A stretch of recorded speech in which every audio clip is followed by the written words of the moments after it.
Hello everyone, PCS Y तरुण में आप सभी लोग का स्वागत है। जैसे कि आप सभी को पता है कि यूपी पीसीएस की प्रीलिम्स की टेस्ट सीरीज हम लगा रहे हैं और ये जो टेस्ट सीरीज है वो दृष्टि आईएएस की टेस्ट सीरीज है।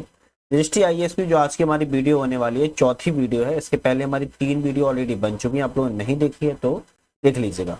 साथ में हम 2 कोचिंगों की और लगा चुके हैं, एक तो संस्कृति आईएएस की लगा चुके हैं और नेक्स्ट हम लगा चुके हैं जीएस वर्ल्ड की।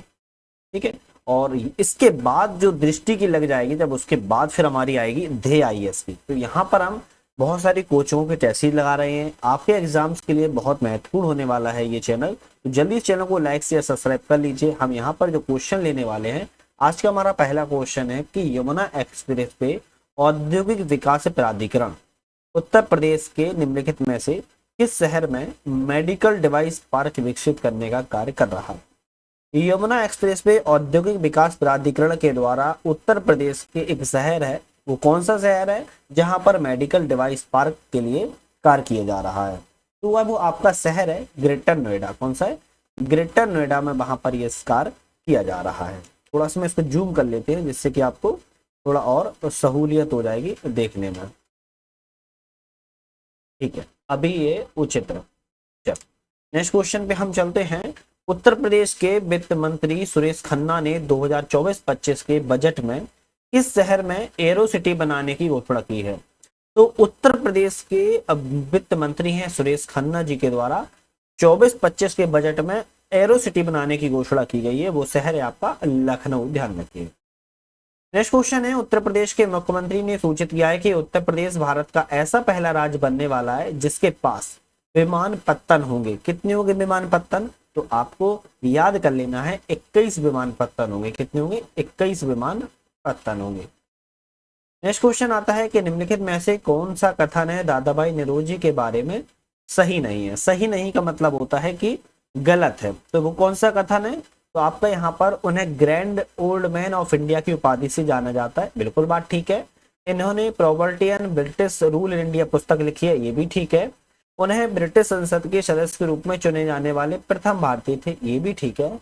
1885, 1893 और 1904 में 3 बार वह भारतीय राष्ट्रीय कांग्रेस की अध्यक्षता की है, ये आपका गलत है। तो आपका यहाँ पर पूछा था सही नहीं है, मतलब कि गलत कौन सा है? चौथा वाला गलत है, बाकी आपके तीनों ऑप्शन सही है दादा भाई नौरोजी के संबंध में। नेक्स्ट क्वेश्चन है, भारतीय रिजर्व बैंक आरबीआई के द्वारा वित्त वर्ष 2022-23 के लिए निर्गत पंचायती राज संस्थाओं के वित्त रिपोर्ट के अनुसार किस राज्य की पंचायत का अपने संबंधित राज्य के स्वयं के राजस्व में सबसे अधिक राजस्व हिस्सा दिया गया है। तो उत्तर प्रदेश में ऐसा पहली बार हुआ है, ध्यान रखिएगा। और आरबीआई के द्वारा वित्त वर्ष 2022-23 में बोला भी गया है, तो इंपोर्टेंट है उत्तर प्रदेश में। सोलर सिटी परियोजना के तहत उत्तर प्रदेश का कौन सा शहर पहला सोलर सिटी बनने जा रहा है। तो सोलर सिटी परियोजना के तहत उत्तर प्रदेश का पहला सोलर सिटी जो बनेगा आपका अयोध्या शहर बनने जा रहा है। नेक्स्ट क्वेश्चन है, हाल ही में पहले स्किल इंडिया सेंटर का उद्घाटन किस शहर में किया गया है। स्किल इंडिया जो सेंटर का उद्घाटन है दोस्तों, आपको ध्यान रख लेना है संबलपुर उड़ीसा में इसका उद्घाटन किया गया है। हाल ही में प्रधानमंत्री ने किस शहर में कल्की धाम मंदिर का आधारशिला रखी है। ये क्वेश्चन बहुत इंपॉर्टेंट है और इस वर्ष ये क्वेश्चन जरूर पूछा जा सकता है। कल्की धाम मंदिर की जो आधारशिला है दोस्तों, वो आपकी संभल में रखी गई है, जो कहां पर है? उड़ीसा में है। और मैं एक चीज बताना भूल गया हूं कि हम यूपी की आरओ जो एग्जाम आ रहा है 22 दिसंबर को है, इसकी मैंने डेली मोस्ट इंपोर्टेंट क्वेश्चन मैंने यहाँ पर स्टार्ट कर दिए हैं। डेली के 15 क्वेश्चन आते हैं, डिस्क्रिप्शन में प्लेलिस्ट की लिंक है, आप जाके एक बार चेकआउट कर लेना। क्वेश्चन है, अत्यावश्यक सेवा संधारण अधिनियम के लिखित में से किस वर्ष पारित किया गया था। अत्यावश्यक सेवा संधारण जो अधिनियम है, यह पारित कब किया गया था? ये 1968 में 1968 में पारित किया गया था। नेक्स्ट क्वेश्चन आता है, औद्योगिक गतिविधि और स्थान, मतलब कि कौन सी औद्योगिक जो गतिविधि है किस स्थान पर है उसको देखते हैं। Green ammonia plant. अब ग्रीन अमोनिया प्लांट की अगर बात करें कहां पर है, तो आपका ये गोरखपुर में है। मेगा फूड पार्क की अगर बात की जाए तो ये कन्नौज में है, ध्यान रखिए। सॉरी, कन्नौज में नहीं, सॉरी, ये आपका मेगा फूड पार्क कहां पर है? बरेली में है, सॉरी। और रिवॉल्वर फैक्ट्री की अगर बात करें, रिवॉल्वर फैक्ट्री कहां पर है? हरदोई में है। और परफ्यूम पार्क की बात करें तो ये कन्नौज में है। तो इस तरीके से आपका यहाँ पर बी वाला ऑप्शन सही है, ध्यान रखिएगा। ठीक, नेक्स्ट क्वेश्चन है, कौन सा ऐसा जिला है जहां पर उत्तर प्रदेश के रक्षा औद्योगिक गलियारे के 6 नोड्स का हिस्सा नहीं है? तो उत्तर प्रदेश के रक्षा उद्योग गलियारे के 6 नोड्स की बात कर रहा है, उसका हिस्सा नहीं है। तो कौन सा ऐसा क्षेत्र है? खुर्जा में नहीं है, जबकि अलीगढ़, कानपुर और आगरा ये रक्षा उद्योग गलियारे के हिस्से के रूप में जाने जाते हैं, ध्यान रखिए। 6 के 6 अगर हम नाम की बात कर लें एक बार, कौन कौन से है, तो अलीगढ़ है, लखनऊ है, कानपुर है, चित्रकूट है, झांसी है और आगरा है, ध्यान रखिएगा। ठीक है, चलो नेक्स्ट क्वेश्चन की तरफ चलते हैं। उत्तर प्रदेश के वर्ष 2024-25 के बजट में कुल राजकोषीय घाटा कितना अनुमानित किया गया है? जो कुल राजकोषीय घाटा है वो आपका 3.46% राजकोषीय घाटा का अनुमानित किया गया है। राज्य व्यापार सुधार कार्य योजना 2019 के आधार पर कारोबार में सुगमता के मामले में उत्तर प्रदेश का पदक्रम क्या है? राज्य व्यापार सुधार कार्य योजना के मामले में जो कारोबार में सुगमता, ईज ऑफ डूइंग बिजनेस के मामले में उत्तर प्रदेश का जो पदक्रम है वो आपका दूसरा स्थान पर है। कौन से? सेकेंड स्थान पर है। निराश्रित महिला पेंशन योजना के तहत उत्तर प्रदेश सरकार निराश्रित महिलाओं को पेंशन के रूप में कितनी राशि दी जाती है? जो निराश्रित महिला पेंशन योजनाएं हैं इसके तहत जो महिलाओं को राशि दी जाती है यहाँ पर 1000 रुपए राशि दी जाती है। उत्तर प्रदेश सरकार की मुख्यमंत्री कन्या सुमंगला योजना के संदर्भ में कौन सा कथन सही है? उत्तर प्रदेश की जो मुख्यमंत्री कन्या सुमंगला योजना है दोस्तों, इसके कथन में सही है कि बालिका के परिवार को वित्तीय सहायता प्रदान करने के लिए 2019 में इसकी शुरुआत की गई थी। ये कथन आपका बिल्कुल ठीक है। दूसरा कथन है कि एक परिवार में केवल 2 बालिकाओं को ही इस योजना का लाभ उठा सकते हैं, बिल्कुल ठीक है। दोनों कथन आपके सही हैं। ध्यान रखना है, अगर बालिका 3 है आपकी तो सिर्फ 2 बालिका ही लाभ मिलेगा, एक बालिका को इसमें लाभ नहीं मिलेगा। नेक्स्ट और इंपोर्टेंट क्वेश्चन है, प्रधानमंत्री जनधन योजना के संदर्भ में कौन सा कथन सही है? अब प्रधानमंत्री जनधन योजना के संदर्भ में इसका उद्देश्य कि वित्तीय समावेशन से योजना की शुरुआत वर्ष 2024-14 में की गई थी। प्रधानमंत्री जनधन योजना का वित्तीय समावेशन इसका उद्देश्य था और इस योजना की शुरुआत वर्ष 2014 में की गई थी। नेक्स्ट आता है कि इस योजना के खाता धारक उत्तर प्रदेश में दूसरे स्थान पर है, ये गलत है। आपका यहाँ पर केवल आपका सी वाला रहेगा, केवल एक सही है, ध्यान रखिएगा। नेक्स्ट है, वित्त मंत्री सुरेश खन्ना ने राज्य विधानसभा में वित्त वर्ष 2024-25 के लिए कितने राशि का रिकॉर्ड का बजट पेश किया हुआ है? बढ़िया क्वेश्चन है। पहला ही क्वेश्चन आपका सही है। 7.46 लाख करोड़ रुपए का इन्होंने बजट को पेश किया हुआ है, ध्यान रखेगा। उत्तर प्रदेश के वित्त मंत्री की बात करें कौन है, तो सुरेश खन्ना है। नेक्स्ट आता है कि उत्तर प्रदेश में व्हीट स्टॉक हस्तशिल्प उत्पाद उत्तर प्रदेश के किस जिलों में इसकी विशेषता है? तो व्हीट स्टॉल क्या है? व्हीट स्टॉल की बात कर रहा है, जो हैंडीक्राफ्ट होते हैं, प्रोडक्ट हस्तशिल्प उत्पाद होते हैं उत्तर प्रदेश में। ये किस शहर से संबंधित है? तो ये बहराइच शहर से संबंधित है। निम्नलिखित में से कौन सा जिला और प्रसिद्ध सम्मिलित है? तो कौन सा जिला में कौन सी चीज प्रसिद्ध है इसकी बात कर रहा है, सही कौन सा है? तो यहाँ पर देखा जाए तो बलिया में बींदी टिकली वो आपका सही है। बाकी अगर बांधा की बात करें तो बांधा में क्या है? बांधा में आपका सजर स्टोन के क्राफ्ट देखने को मिल जाते हैं। चित्रकूट की बात की जाए तो लकड़ी के खिलौने देखने को मिल जाते हैं। अगर हम कुशीनगर की बात करें तो कुशीनगर में सिरेमिक उत्पाद नहीं बल्कि केले के रेसे बनाने के उत्पाद आपको मिल जाते हैं। तो इस तरीके से आपका सी वाला सही था। बाकी ए और बी में आपका मिलान कर दिया और डी आपका मैंने बता दिया है। चलो नेक्स्ट क्वेश्चन है, उत्तर प्रदेश लोकायुक्त और उप लोकायुक्त विधेयक 2024 को हाल ही में उत्तर प्रदेश विधानसभा के द्वारा पारित किया गया। इस विधेयक में से कौन सा संशोधन किया गया है? तो इसमें जो लोकायुक्त वाला है इसमें सही कौन सा है? तो लोकायुक्त और उप लोकायुक्त का जो कार्यकाल है वो 8 वर्ष से घटाकर 5 वर्ष उत्तर प्रदेश में कर दिया गया है, ये तो सही है। इन पदों की अधिकतम जो आयु है 62 वर्ष कर दी गई है। तो यहाँ पर जो आपकी आयु है वो 62 वर्ष नहीं बल्कि 70 वर्ष है, ध्यान रखेगा। तो आपका बी वाला ऑप्शन तो गलत है लेकिन ए वाला सही है। तो केवल एक आपका सी वाला सही है, मैंने आपको बता दिया है, करेक्ट कर दिया, 70 वर्ष की आयु है। नेक्स्ट क्वेश्चन देखते हैं, वर्ष 1833 के चार्टर अधिनियम के संदर्भ में कौन सा कथन सही है? तो वर्ष 1833 का चार्टर अधिनियम के संदर्भ में कहता है कि भारत के साथ व्यापार पर कंपनी के एकाधिकार को समाप्त कर दिया गया। ये तो गलत है, क्योंकि इसमें समय में नहीं किया गया था। इसलिए प्रेसिडेंसी को विधि निर्माण की शक्ति से वंचित कर दिया तथा विधायी शक्ति को गवर्नर जनरल और उसकी परिषद को सौंप दिया। तो यहाँ पर आपका केवल दूसरा वाला सही है, पहला वाला गलत है। नेक्स्ट क्वेश्चन है, वर्ष 1922 में असहयोग आंदोलन के अचानक समाप्त होने की कौन सी घटना घटित हुई थी? तो आपको ध्यान होगा 1922 में असहयोग आंदोलन की अचानक वापसी ले ली गई थी महात्मा गांधी जी के द्वारा। उस समय जो घटना घटित हुई थी, चोरी चोरा की घटना घटित हुई थी। कहाँ पे? चोरी चोरा की घटना घटित हुई थी। ये किस बताइएगा किस स्टेट में घटित हुई थी, कमेंट करके बताओ। नेक्स्ट है कि 1849 में परमहंस मंडली का गठन निम्नलिखित में से किस सुधारक ने किया था? परमहंस मंडली का जो गठन है आपका किस सुधारक के द्वारा किया गया था? तो दादोबा पांडुरंग जी के द्वारा परमहंस मंडली का गठन किया गया था। कौन सा संगठन वर्ष 1930 में चटगांव शस्त्रागार पर छापे के लिए जिम्मेदार था?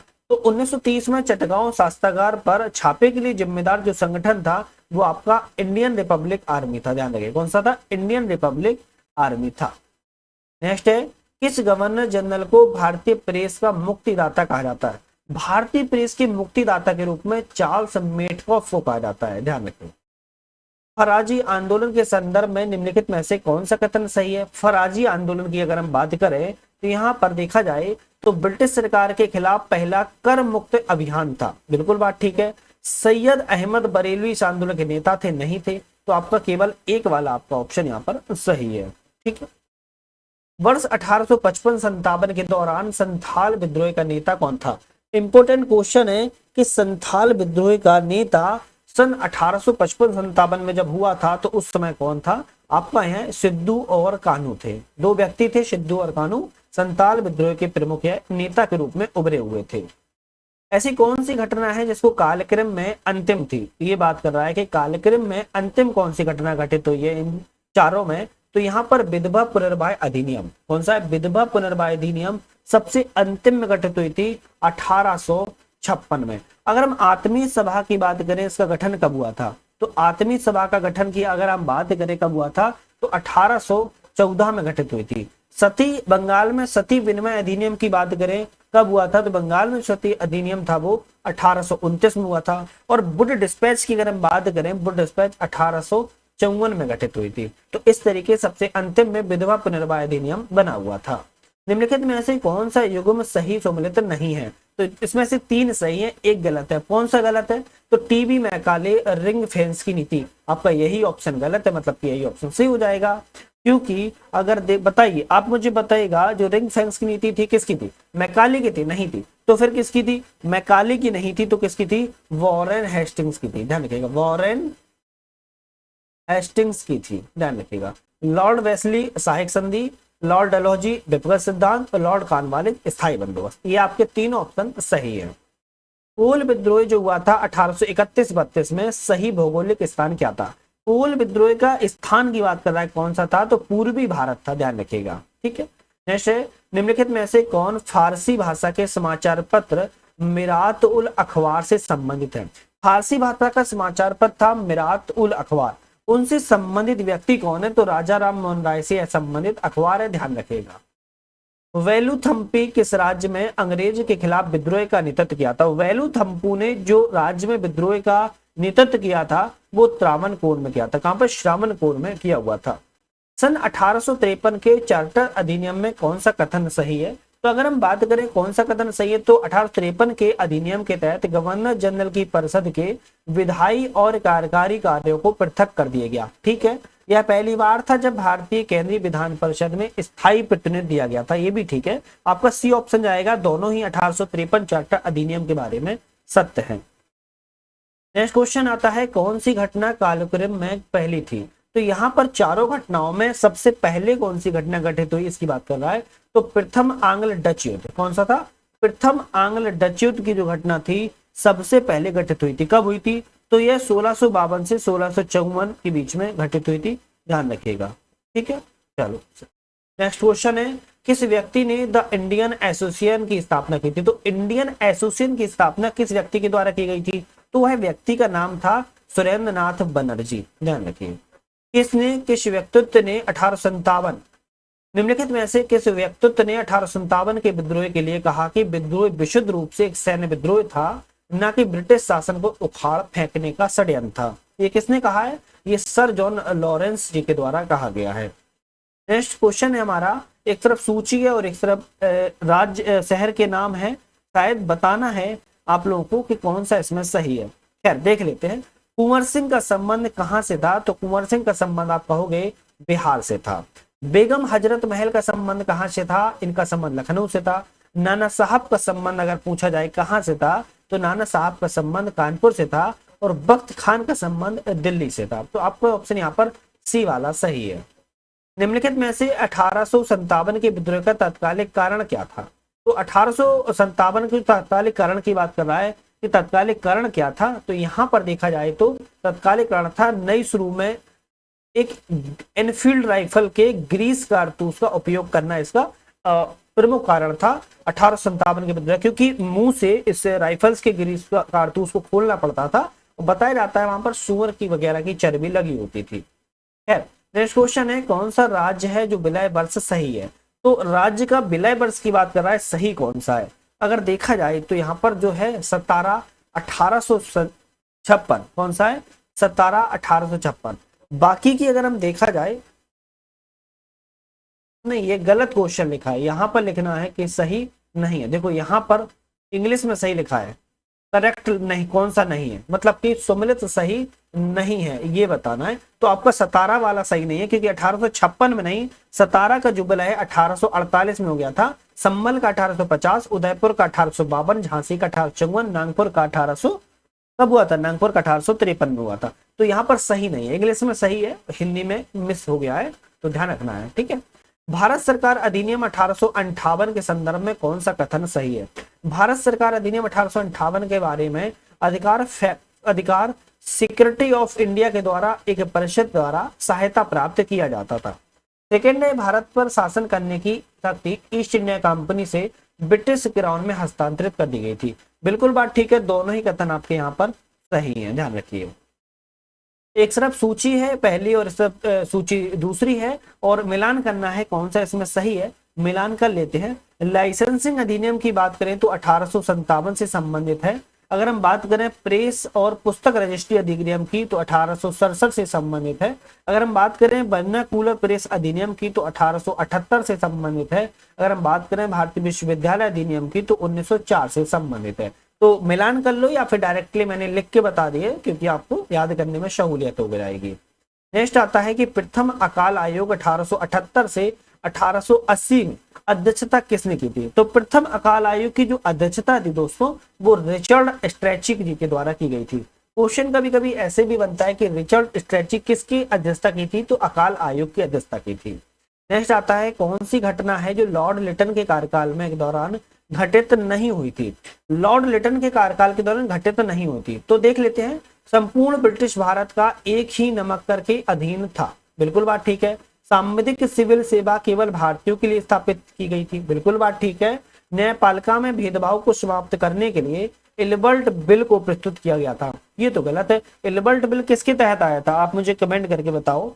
नेक्स्ट आता है, अंग्रेजों ने अफगानिस्तान के शासक याकूब खान को गंडमक की संधि की थी, ये भी ठीक है। आपका सी ऑप्शन गलत है, मतलब कि आपका वही हो जाएगा सही। लेकिन आप मुझे बताइए कि इल्बर्ट बिल किसके समय आया था? लॉर्ड लिटन के समय तो नहीं आया था, किसके समय आया था? तो किस समय आया था?